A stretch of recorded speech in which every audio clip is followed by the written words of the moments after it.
সুখদেব ভগবান বললেন, মহারাজ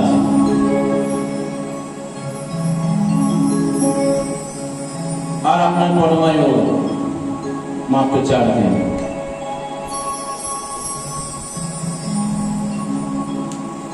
দেবরাজ ইন্দ্র বিদ্যাসুরকে বধ করেছেন। পরীক্ষিত মহারাজ বললেন, গুরুদেব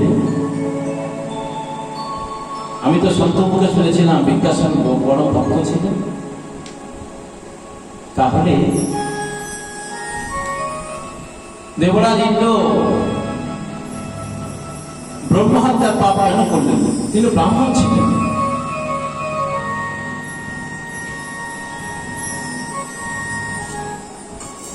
তিনি সন্ত ছিলেন। ইন্দ্র বিশ্বরূপকে কেন হত্যা করলেন গুরুদেব? আপনি বিস্তার করে বলুন।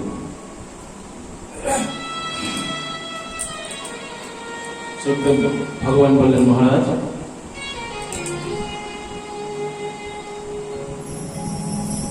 মাতা পিতা গুরু হরিকে মানে বিনহি বেচারি করে শুভমান। মাতা পিতা গুরু হরি, তাদের বাক্য পালন করবার জন্য কোনো চিন্তা করার প্রয়োজন নেই। মহারাজ একটি কথা মনে রাখবেন, ভুল করেও কখনো যেন মাতা পিতা গুরু এবং হরির উপর কোনো অবজ্ঞা না করা হয়।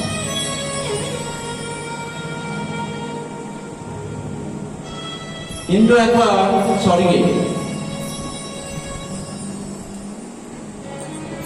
স্বর্গে বসেছিল। সমস্ত দেবতাদের নিয়ে তিনি ছিলেন সেখানে উর্বশী।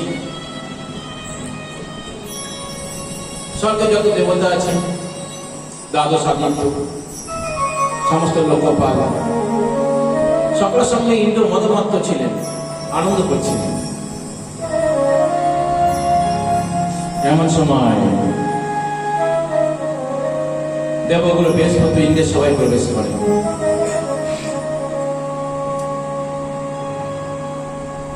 দেবরাজ ইন্দ্র সিংহাসনে বসেছিলেন, চারিদিকে সমস্ত দেবতারা বসেছিলেন যেন পদ্ম ফুলের মতো। মাঝখানে দেবরাজ ইন্দ্র বসেছিলেন, অহংকারে মত্ত হয়ে গিয়েছিলেন। ইন্দ্র দেখলেন যে গুরুদেব এসেছেন, অথচ উঠে গিয়ে তাকে স্বাগত জানালেন না, তাকে প্রণাম করলেন না, এমনকি চেয়ারে বসেও, সিংহাসনে বসেও একটু মাথা নত করলেন না বা হাত জোর করে তাকে সম্বর্ধনা জানালেন। গুরুদেব ভাবলেন, যেখানে গুরুদেবের অবজ্ঞা হয়, যেখানে মাতা পিতার অবজ্ঞা হয়, যেখানে ভগবানের অবজ্ঞা হয়, সেখানে ভগবান থাকেন না, গুরুদেব থাকেন না। গুরুদেব সেখান থেকে বেরিয়ে গেলেন। ইন্দ্র তাকে দিচ্ছে, তাই তো গুরুদেব তো নেই, গুরুদেব কোথায় গেলেন? তবে ইন্দ্র বুঝতে দেরি হলো না যে গুরুদেব নিশ্চয়ই রাগ করেছে। ইন্দ্র মনে মনে বিচার করলেন যে আজকে আমি এত বড় ভুলটা করে ফেললাম। দেবরাজ ইন্দ্র নেই, আমি গুরুদেবের কাছে যাব, গিয়ে তার চরণ ধরে ক্ষমা চাই। সন্তান যত অপরাধী করুন, পিতা মাতা তাকে ক্ষমা করবেন।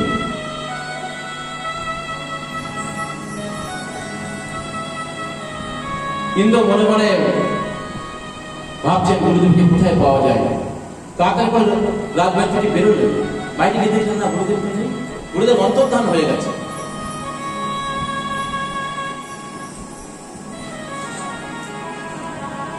সমস্ত জায়গায় তিনি খুঁজছেন, গুরুদেবকে তিনি পাচ্ছেন না।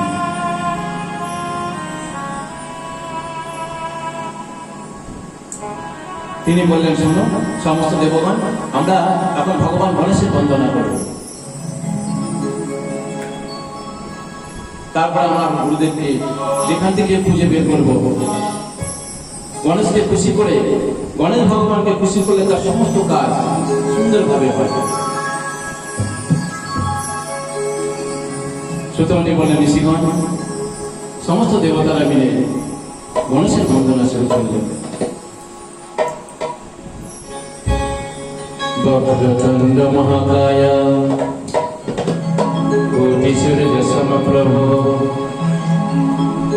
নির্বিঘ্নম কুরু মে দেব সর্বকার্যেষু সর্বদা অভিষিদ্ধার্থ সিদ্ধার্থং पूजिताय शिरोधनाय सर्वविघ्नहरस्तस्मै श्रीगणपतये नमः। तुम्हें वंदना तुम्हें वंदना तुम्हें वंदना तुम्हें वंदना।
যারা সন্তান হয় না এমন মাতা যারা তারা মনের মধ্যে নেই মানুষের বন্দনা করেন, উনি বললেন তাদের পুত্র হবে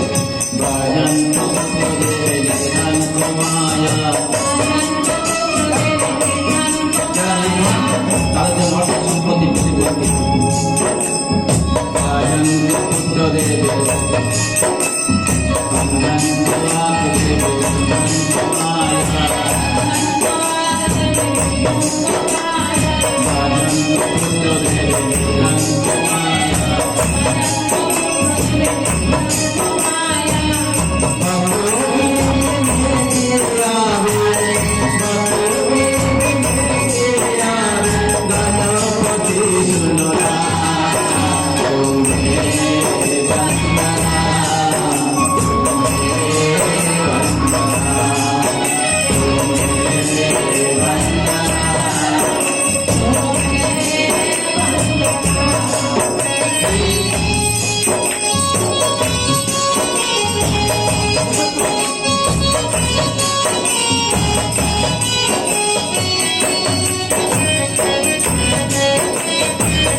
बोलिए विद्वान बिहारी लाल की, बोलिए श्री राधा रानी की।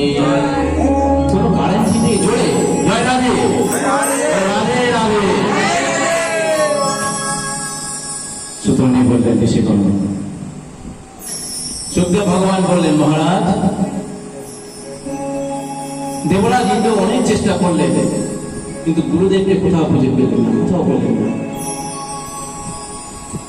সমস্ত দেবতারা দেখলেন স্বর্গের উপরে যেন অশান্তি ধেয়ে আসছে, বিভিন্ন অশনি সংকেত স্বর্গে। দেবতারা বুঝতে পারছেন বিপদ আসছে।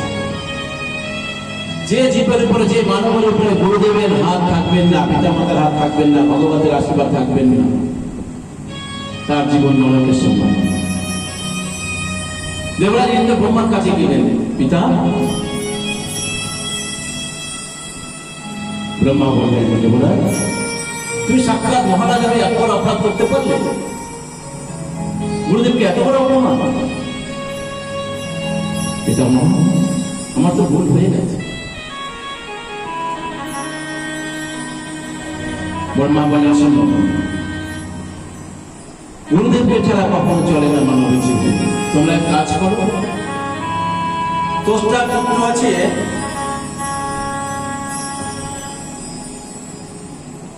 বিশ্বের ব্রহ্মজ্ঞানী জ্ঞানী, তোমরা এক কাজ করো, বয়সে তোমাদের থেকে ছোট, কিন্তু তোমরা গিয়ে তাকে গুরুবরণ করে না, তাহলেই ধীরে ধীরে ধীরে ধীরে আবার সব সুন্দর হয়ে যাবে। ইন্দ্র গেলেন, ভক্তগণ সময় কম, আমি একটু তাড়াতাড়ি চেষ্টা করছি, কারণ আমাদের তো সব কথা শেষ করতে হবে, সপ্তাহ কথা।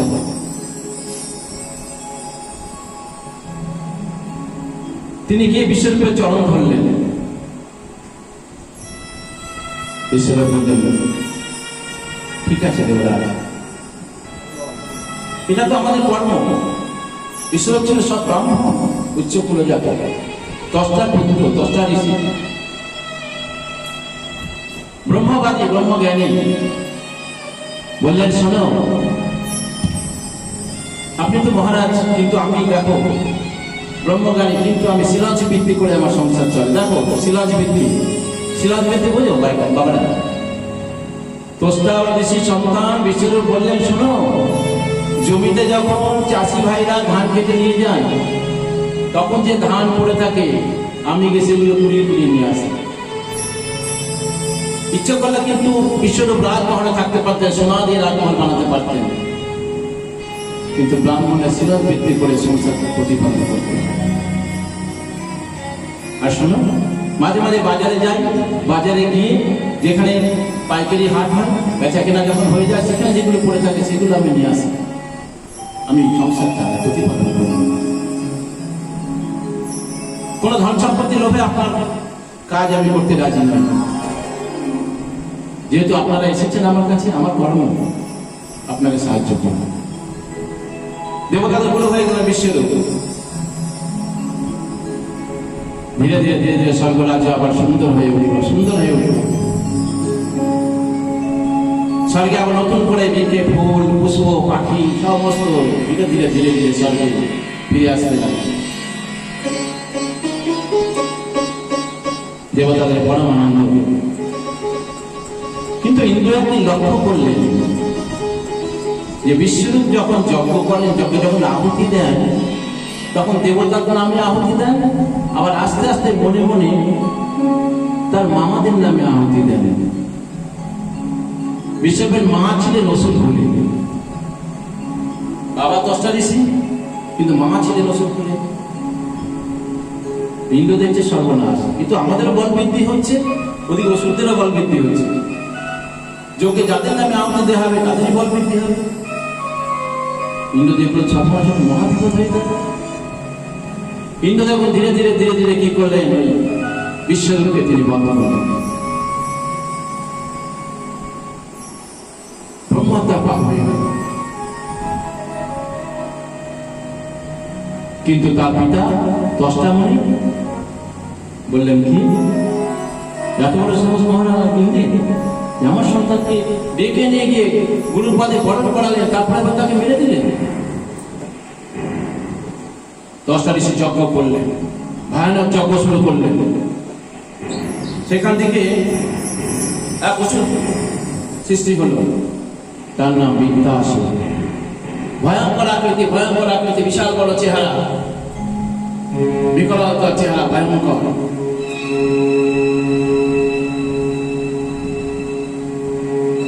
দশটা ঋষি বললেন, শোনো, এই দেবরাজ ইন্দ্র তোমার ভাইকে হত্যা করেছে। বিদ্যাসুর বললেন, কি দেবরাজ ইন্দ্র আমার ভাইকে হত্যা করেছে? এত বড় সাহস! গেলেন স্বর্গে আক্রমণ করে দিলেন। সমস্ত দেবতারা পালিয়ে গেলেন, সমস্ত দেবতারা পালিয়ে গেলেন।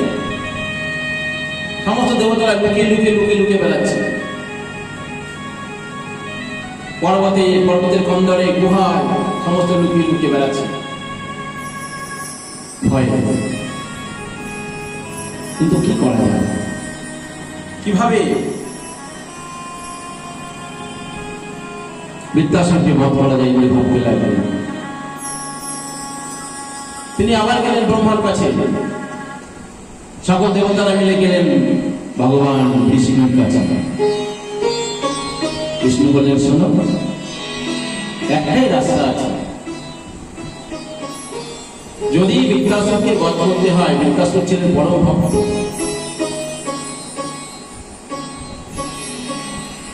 একমাত্র দধিচি ঋষির হাত দিয়ে যদি কোনো অস্ত্র বানানো যায়, সেই অস্ত্রের দ্বারাই একমাত্র তাকে বধ করা সম্ভব।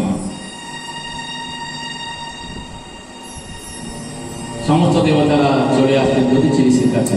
ঋষি বল, আপনার শরীরের হাত আমাদের প্রয়োজন।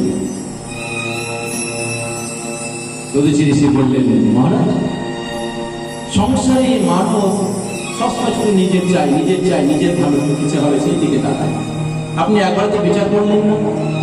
আপনাকে যদি আমার হাড় দিতে হয়, তাহলে আমার দেহে পছন্দ করতে হবে, আমার মৃত্যুবরণ করতে হবে। ইন্দ্র বললেন,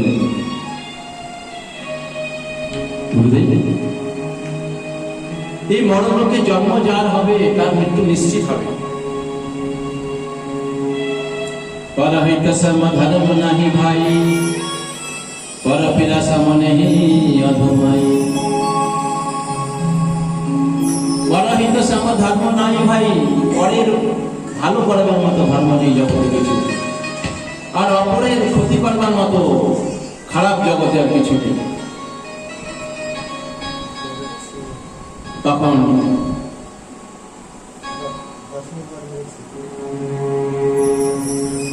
রাজি হয়ে গেলেন দধিচি মুনি। দধিচি মুনি বললেন, শোনো মহারাজ, আমি তো পরীক্ষা করছিলাম। আমি জানি যদি আমার এই দেহ মৃত্যুর পর যদি কোনো কাজে লাগে, তবে তো আমার জীবন ধন্য। আর হ্যাঁ মহারাজ, সুতমণি বললেন, ঋষিগণ, পৃথিবীতে সমস্ত প্রাণীর মৃত্যুর পর তার শরীরে কাজে লাগে। গরু মরে গেলে তার চামড়া কাজে লাগে, ছাগল মরে গেলে তার চামড়া কাজে লাগে, বিড়াল কুকুর পর্যন্ত মরে গেলে তার চামড়া দিয়ে ওষুধ তৈরি হয়, বিভিন্ন রকম বস্ত্র তৈরি হয়। একমাত্র মানবটাই সেই দেহ যার মৃত্যুর পরে কোনো দামে লাগে না। কুকুর শিয়ালের পর্যন্ত কোনো কাজে লাগে না। কুকুর শিয়ালের থেকে অধম এই মানব দেহ। কাজে আমার দেহ যদি আপনাদের সেবায় লাগে, দধিচি ঋষি রাজি হয়ে গেলেন। তিনি যোগের মাধ্যমে নিজের প্রাণ ত্যাগ করলেন এবং দেবরাজ ইন্দ্র সেই হাড় নিয়ে গেলেন। ঋষিগণ, দেবরাজ ইন্দ্র সেই হাড় নিয়ে গিয়ে বিশ্বকর্মাকে ডাকলেন। বিশ্বকর্মা সেই হাড় দিয়ে দুখানা ধনুষ বানালেন। দুখানা ধনুষ অস্ত্র। ভক্তগণ, আপনারা সকলেই জানেন, সীতার যখন স্বয়ংবর সভা হয় মিথিলায়, জনক রাজের সভায়, সেই সবাই যে ধনুষ ছিল, কোন রাজা মহারাজারা তুলতে পারেনি সেই ধনুষ। আরেকটি ধনুষ আছে শিবের কাছে, তার নাম বিনা, ওই দধিচি ঋষির হাত দিয়ে তৈরি। যেটা মিথিলা ছিল, কোন রাজা মহারাজা চড়াতে পারেননি, লড়াতে পারেননি, একমাত্র রামচন্দ্র। সেই হাড় দিয়ে আরেকটি অস্ত্র বানিয়েছিলেন বিশ্বকর্মা, তার নাম হলো বজ্র, যেটা বজ্র দিয়ে বধ করেছিলেন। সেই বজ্র দিয়ে তিনি বধ করেছিলেন বৃত্তাসুরকে। যখন বজ্র তৈরি হয়ে গেল, দেবতারা তো সকলেই পরম আনন্দ, আর কোনো ভয় নেই আমাদের। ইন্দ্র বজ্র নিয়ে গেল। ইন্দ্র বজ্র নিয়ে যখন যুদ্ধক্ষেত্রে প্রবেশ করলেন, আর এদিকে এসেছে বৃত্তাসুর, ভয়ঙ্কর চেহারা, খুব লড়াই হচ্ছে। সমস্ত দেবতারা অস্ত্র প্রহার করছে, সমস্ত দেবতারা অস্ত্র প্রহার করছে, আর বৃত্তাসুরকে আর বল নিয়ে গেছে অসুর। বৃত্তাসুরের দল দেখলো সর্বনাশ, বজ্র দিয়ে তো ইন্দ্র সকলকে মেরে দিচ্ছে, যার উদ্দেশ্যে মাত্র সেই মৃত্যু। সমস্ত ভয়ে পালিয়ে গেল বৃত্তাসুরের সৈন্যরা। দেবরাজ ইন্দ্র দেখছেন সর্বনাশ, বৃত্তাসুর একা তো দেবতাদের মারছে, সব দেবতারা ভয় পালাচ্ছে সব। বৃত্তাসুর বলল, শোনো মহারাজ ইন্দ্র, আজকে তোমার রক্ষা নেই। বলে, কেন? তুমি আমার নিজের ভাইকে গুরুবরণ করে তাকে হত্যা করেছো। গুরুদ্রোহী কখনো ক্ষমা হয় না। দেবরাজ ইন্দ্র তো জানেন, ভগবান তো বলেছেন যে এই বজ্র তুমি নিয়ে যাবে দধিচি ঋষির হাত দিয়ে। দেবরাজ ইন্দ্র ঠিক এইভাবে অস্ত্রটা করেছে, গলার উপরের দিকে আছে বজ্র। বৃত্তাসুর দেখছেন সেই বজ্রের মধ্যে ভগবান বিষ্ণু রয়েছে। বৃত্তাসুর দেখতে পারলেন সেই বজ্রের মধ্যে ভগবান বিষ্ণু রয়েছেন। সেই বজ্রের মধ্যে তিনি দধিচি মুনিকে দর্শন করলেন। বৃত্তাসুর বললেন, যখনই দেখলেন যে ওই হাড়ের মধ্যে, ওই বজ্রের মধ্যে সাক্ষাৎ ভগবান রয়েছেন, তখন বুঝতে দেরি হলো না বৃত্তাসুরের যে ভগবানের ইচ্ছা আমার মৃত্যু। বৃত্তাসুর বললেন, ইন্দ্র, আজকে তোমার কোনো রক্ষা নেই, আজ তোমাকে কেউ বাঁচাতে পারবে না।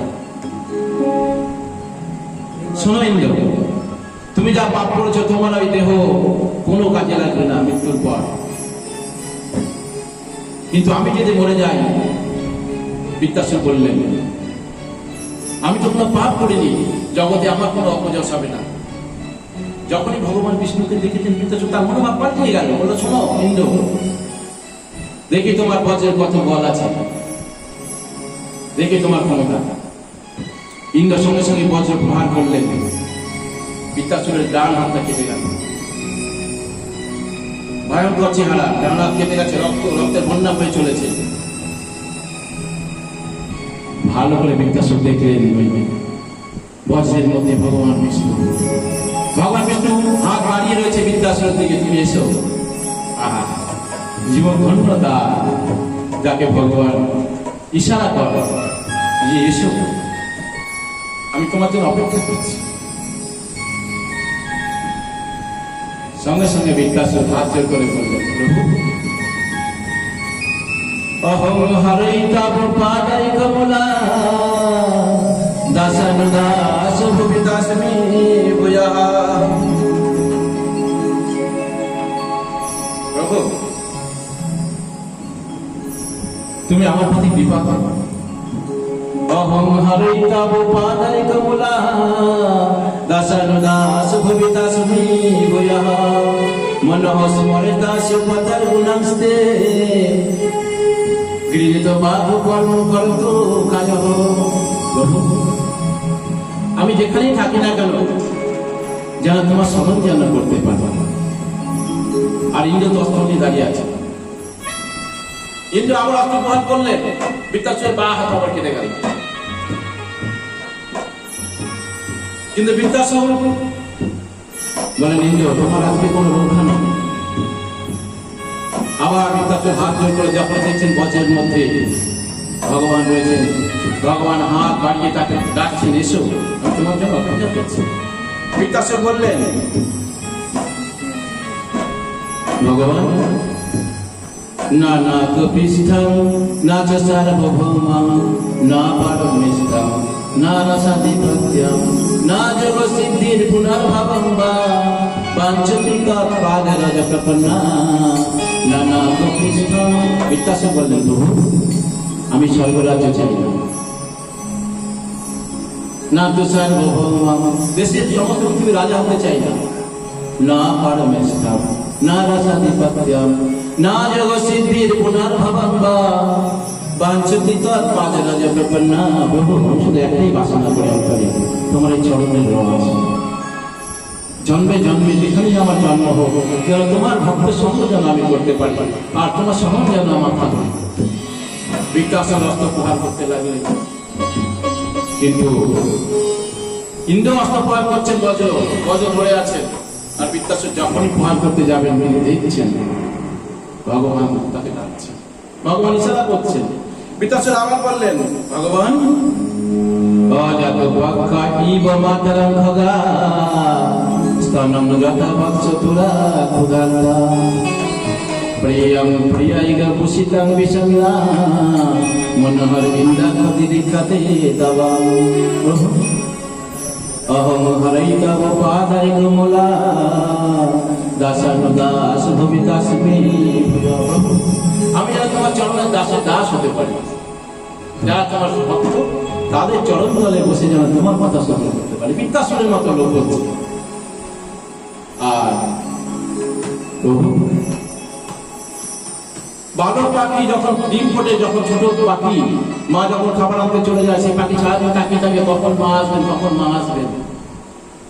নববিবাহিতা স্ত্রী যখন স্বামী বিদেশে কাজে চলে যায়, 3 বছর 4 বছর পরে আসেন, স্ত্রী সারাদিন তাকে অপেক্ষা করেন, কখন আসবেন আমার স্বামী।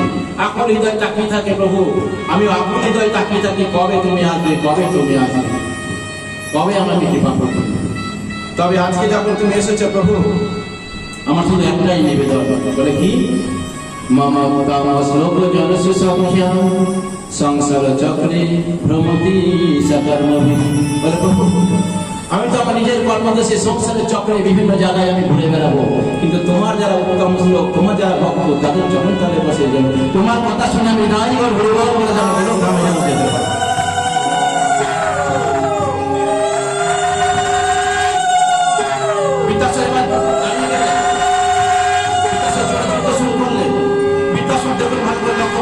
দেবরাজ ইন্দ্রকে সবকটা গ্রাস করে নিলেন, পেটের মধ্যে ঢুকিয়ে নিলেন, বিশাল বড় আকার বানিয়ে নিলেন, বিশাল ভয়ানক আকার। ইন্দ্রের হাতি, ঐরাবত হাতিকে তিনি গ্রাস করে নিলেন, পেটের মধ্যে নিয়ে নিলেন, পেটের মধ্যে নিয়ে নিলেন হাতিকে।